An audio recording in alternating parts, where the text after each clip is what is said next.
Terima kasih Anda masih bersama kami di Political Show dan kita akan lanjutkan perbincangan kita dengan para narasumber. Saya mau kembali lagi ke Bang Ade sebelum nanti saya ke Bang Adian. Bang Ade, bahwa ada pergeseran antara pemilih Ganjar ke Prabowo Subianto kemungkinan ya karena adanya peristiwa batalnya Indonesia menjadi tuan rumah Piala Dunia U20 ini. Ya itu kan asumsinya Mas Burhan adalah bahwa melihat kesamaan aspek demografis kali ya. Jadi yang paling dekat sama pendukungnya Ganjar, ya PDIP maksudnya, itu adalah Gerindra. Jadi sangat make sense bahwa kalau mereka akhirnya meninggalkan PDIP, dia gitu kan kira-kira tadi ya. Dan posisi politik juga, karena posisi PDI Perjuangan, Gerindra, Pak Prabowo maupun Ganjar itu dianggap sebagai, kalau istilah teknisnya namanya Jokowi Lane. Karena jalur Pak Jokowi. Bahkan saya tadi belum sempat mengabarkan waktu mempresentasikan kenapa Pak Prabowo naik, itu persis setelah Pak Prabowo itu mendapatkan endorsement berkali-kali per awal November 2022. Jadi kita punya data analisisnya, suara Pak Prabowo itu sudah berkurang 60% di kalangan pemilihnya sendiri 2019. Tetapi di kalangan pendukung Pak Jokowi 2019, tren negatif yang berlangsung terus-menerus itu mengalami pembalikan sejak November 2022 setelah Pak Jokowi memberikan endorsement. Jadi kalau kemudian yang kecewa terhadap batalnya status Indonesia sebagai tuan rumah adalah pendukung Pak Jokowi seperti yang tadi saya gambarkan, mereka larinya bukan ke capres yang dianggap antitesis dong. Larinya ke capres yang satu lane, satu kolam lagi. Satu kolam. Kira-kira itu analisis saya ya. Iya, saya rasa iya. Dan ya kita harus ingat bahwa ya, kalau ditanya, karena saya pendukung Ganjar kan, ini menyedihkan nggak? Ya buat saya sih menyedihkan. Kita sudah sangat percaya bahwa kita harus mendukung Pak Ganjar dan kita bekerja keras dan saya rasa angka 30%-nya Ganjar 30% bukan? 36%. Itu sumbangan dari kerja relawan itu banyak sekali. Karena relawan Ganjar ini dan bukan cuma satu grup bersama saya itu Spartan. Jadi walaupun kami menggunakan nama Spartan tapi sangat militan untuk membela Mas Ganjar. Dan sekarang tiba-tiba saja gara-gara apa yang terjadi ini kemudian kondisi menjadi sangat berubah. Akhirnya orang seperti biar bagaimanapun orang harus menemukan siapa yang salah, siapa yang bertanggung jawab terhadap kegagalan Piala Dunia. Yang paling gampang adalah dikaitkan dengan pernyataannya Mas Ganjar. Tapi kemudian orang akan mengatakan Mas Ganjar ini melakukan ini karena dia loyal, terhadap dia partai, tegak lurus dengan garis partai. Makanya kemudian bergerak lagi kemarahannya ke partainya. Nah, apakah ini akan berdampak pada partai? Tadi sudah dijelaskan oleh Mas Burhan dengan sangat baik. Walaupun saya tetap percaya bahwa ada loyalis PDIP yang tidak akan terganggu ya oleh apa yang terjadi ini karena buat mereka ini sangat ideologis ya dukungan mereka terhadap PDIP maupun Ganjar. Tapi iya, saya percaya bahwa sesuatu akan terjadi dengan dukungan terhadap Mas Ganjar. Jadi akan sebagai relawan Anda meyakini akan berkurang. Seberapa besar? Ya meyakini itu kan dalam arti saya sama sekali tidak gembira ya. Tapi saya merasa bahwa kayaknya berat nih kalau kita harus mati-matian membangkitkan kembali kepercayaan orang terhadap Mas Ganjar dan saya itu sangat bergantung pada PDIP. Boleh saya bantah sebentar? Silakan. Pendukung Ganjar ini pendukung emosional atau rasional? Ya mix pasti kan? Bukan. Dominannya. Kalau menurut saya kalau pendukung rasional dia akan bicara logika. Logis nggak? Tapi kalau emosional ya begini. Ya, jadi kalau kemudian. Justru saya ingin katakan pendukung rasional ini mempertanyakan apa yang saya tanya di depan tadi. Mengapa PDIP memerintahkan Ganjar hanya 2 bulan sebelum hari H berlangsung? Ya, bahwa kemudian PDIP memerintahkan itu bisa kita perdebatkan. Tapi bahwa Ganjar dan Koster bersikap seperti itu dulu dong. Oke? Nah, kalau dia rasional, tidak emosional, dia akan berpikir, apa iya 2 manusia setengah baya ini mampu membatalkan Piala Dunia di dalam sebuah organisasi ada 216 negara. Apa iya surat tanpa ancaman dengan tutur kata yang intelek dan baik memberikan kesadaran tentang bernegara, berkonstitusi, histori, ideologi, dan kemanusiaan itu menjadi penyebabnya. Memangnya seluruh materi tentang ideologi dan kemanusiaan itu menjadi problem buat FIFA. Ini. Tapi kalau emosional, wah gue nggak mau, ini gagal, nggak mau, gue mau. Nah, menurut saya ini juga bagian dari pencerdasan pendukung Ganjar. Jangan dong kemudian kita ambil suaranya seperti yang bilang Habib tadi, orangnya tidak kita cerdaskan. Menjadi pendukung emosional, gampang pindah tanpa kajian. Yang penting nggak suka pindah, nggak suka pindah. Walaupun sebagai sebuah langkah politik misalnya, dalam konsentrasi politik ini, semua langkah politik ya kaji baik-baik. Itu loh. Oke, saya boleh? Oke, silakan. Saya justru menganggap Anda mengdowngrade, merendahkan PDIP, Ganjar. Ya, karena begini, Ganjar himself itu bukan seorang sosok biasa-biasa saja. Dia sendiri adalah seorang calon presiden yang sangat tinggi suaranya. Dia merepresentasikan sebuah partai pemenang pemilu dengan jumlah suara terbesar dalam mungkin pemilu terakhir ya. Dan dia adalah sebuah partai dari mana seorang presiden datang. Jokowi adalah dari PDIP. Jadi penolakan PDIP itu means a lot. Berarti sangat banyak. Kebetulan yang menolak bukan hanya PDIP. Di sisi lain ada 212, ada FPI, ada MUI, ada macam-macam. Sekarang kalau saya menjadi orang di luar, melihat bahwa ada kombinasi dari dua kekuatan besar. Satu kekuatan nasionalis utama, PDIP adalah kekuatan nasionalis utama. Yang satu lagi adalah, saya nggak tahu penyebutannya apalah, tapi kelompok konservatif utama. Kalau kedua pihak ini sama-sama menyatakan penolakan ya terhadap penyelenggaraan Piala Dunia, itu menjadi sesuatu yang sangat besar. Nah, masalahnya kemudian, masalahnya kemudian Mas Ganjar ini tidak memberikan penjelasan yang cukup rasional tentang mengapa Indonesia harus menolak Israel.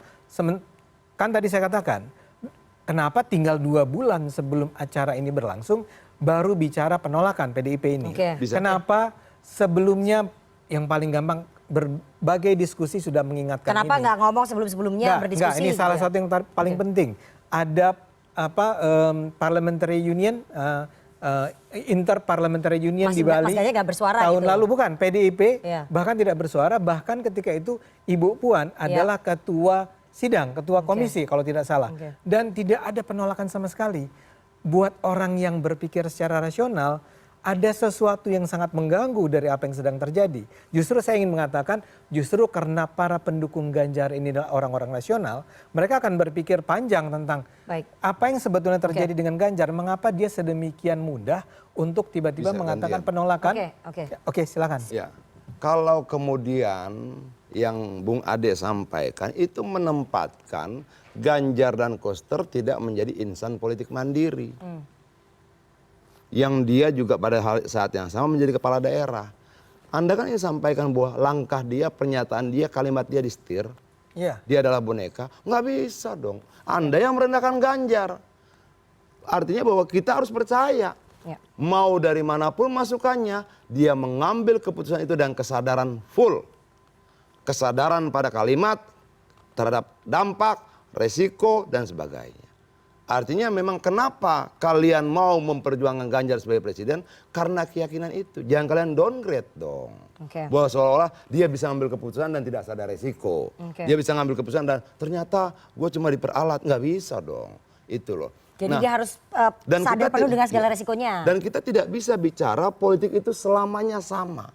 Ada banyak faktor. Jadi kita tidak bisa menggunakan contoh IPU kemarin di Bali menjadi contoh ini. Kenapa tidak apple to apple? Sama-sama Israel, yang satu tidak ada supporter, yang satu ada. Banyak hal yang bisa kita jelaskan dan kita uraikan itu berbeda. Tapi kan sehingga PDIP mengatakan. Sebentar dulu. Sebentar Bang. Sehingga tidak bisa kemudian kita samakan. Secara prinsip-prinsip ideologis yang disampaikan Ganjar, betul. Tapi dalam konteks teknis, kita juga harus lihat bahwa tidak sama. Nah, semua pertimbangan itu kan harus dikalkulasikan. Nggak bisa kita ambil contoh yang sama. Dia kemarin begini bisa, kalau sekarang nggak bisa. Beda.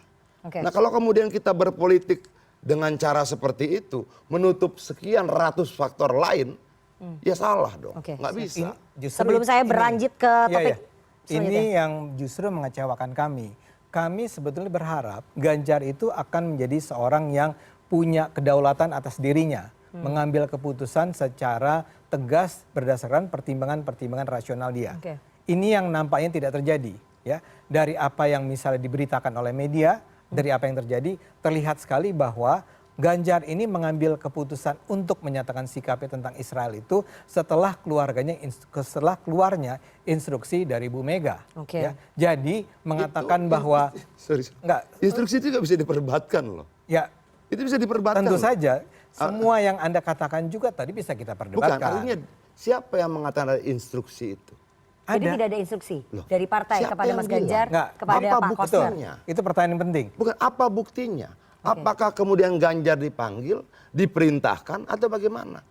Enggak, maksudnya bahwa kemudian secara ideologi itu menjadi garis sikap kita, diinstruksikan tidak diinstruksikan, memang begitu sikapnya. Jadi Anda ingin mengatakan Ganjar tidak diinstruksikan oleh siapapun di PDIP? Dalam konteks dia sudah mengambil keputusan, kita harus hargai bahwa dia adalah subjek politik mandiri yang berani mengambil keputusan, mengetahui resikonya, dan siap tanpa mengkambing hitam siapapun.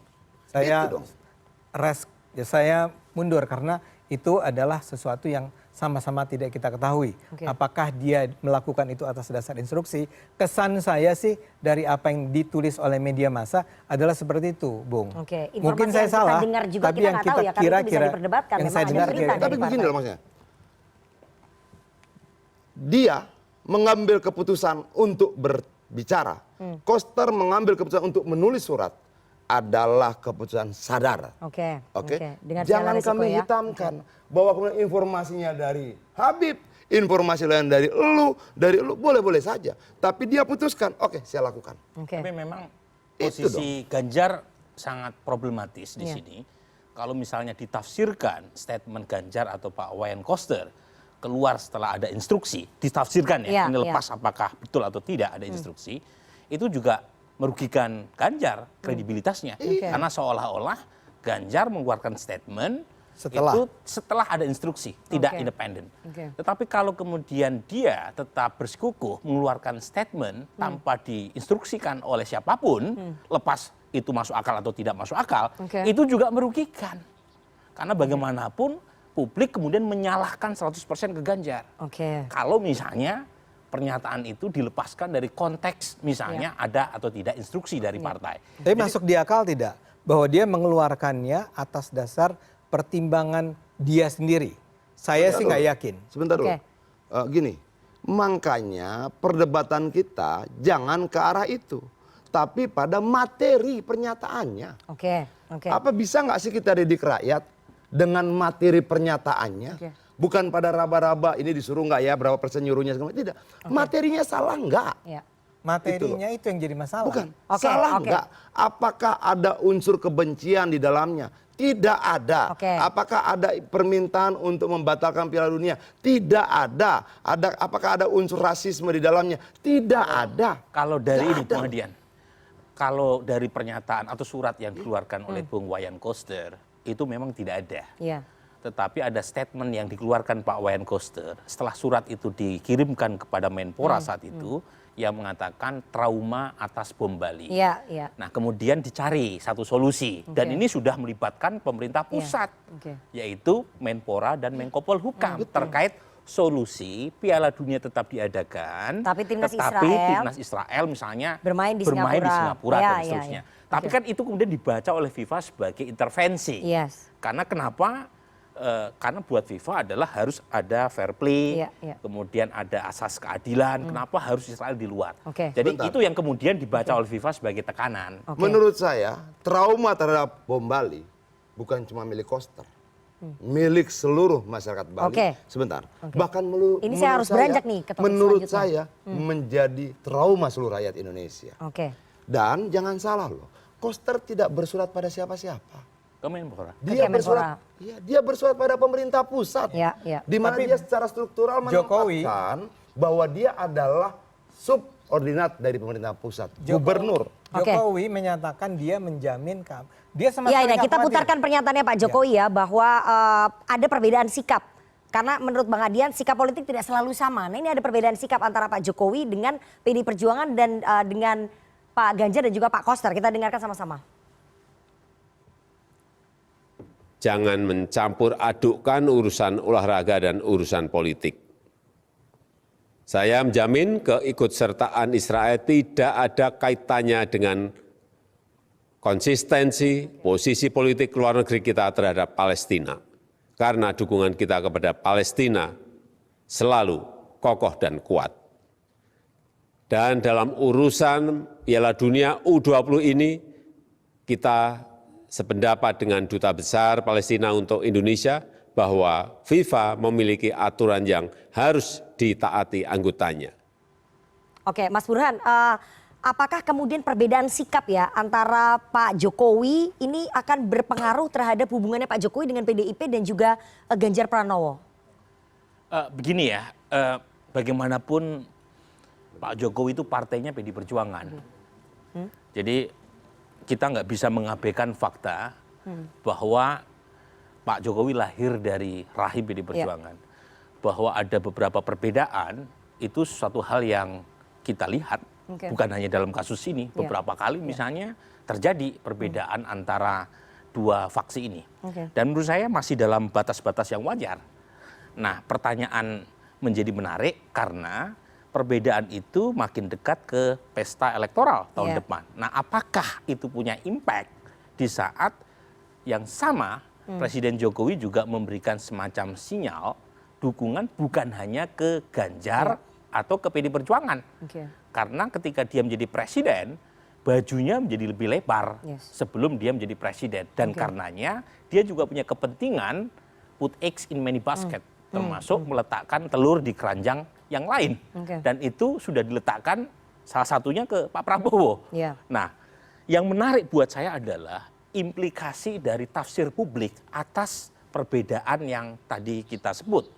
Apakah mereka yang menjadi pendukung Pak Jokowi kemudian merasa rumah elektoral bukan hanya PD Perjuangan dan Ganjar. Dan kalau iya, itu memang merugikan buat PD Perjuangan dan Ganjar. Karena bagaimanapun popularitas Pak Jokowi itu 73,1%. Dan kalau misalnya kita bandingkan misalnya dengan data dari misalnya ada lembaga konsultan di Amerika Serikat ya, Morning Consult gitu ya, itu dia merilis survei Maret baru saja, belasan negara-negara demokrasi itu approval rating presiden atau perdana menteri paling tinggi adalah Narendra Modi, dan dengan 73% Pak Jokowi itu ada di peringkat kedua, di bawah Narendra Modi, mengalahkan banyak misalnya Joe Biden, kemudian kanselir Jerman, kemudian perdana menteri Inggris dan seterusnya. Nah, itu pula yang membuat Bung Anies Baswedan melemah. Karena dia tidak bisa menjual narasi perubahan di saat 73% puas. Nah, pada titik itu, ketika Pak Jokowi memberikan endorsement bukan hanya ke Ganjar, tapi kepada Pak Prabowo, menurut saya itu bisa menjadi kabar buruk buat Ganjar atau buat PD Perjuangan. Oke, itu menjadi kabar buruk bagi PD Perjuangan dan juga Ganjar, tapi mungkin menjadi kabar baik untuk Gerindra karena implikasi tafsiran publik tadi itu yang bilang Mas Burhan loh, implikasi tafsiran publik ketika Pak Jokowi kemudian melebarkan endorsementnya bukan hanya ke PD Perjuangan dan juga ke Ganjar, tapi bisa juga ke Pak Prabowo. Jangan dijawab dulu, Bang Habib. Kita akan kembali usai jeda, jangan kemana, tetap bersama kami di Political Show.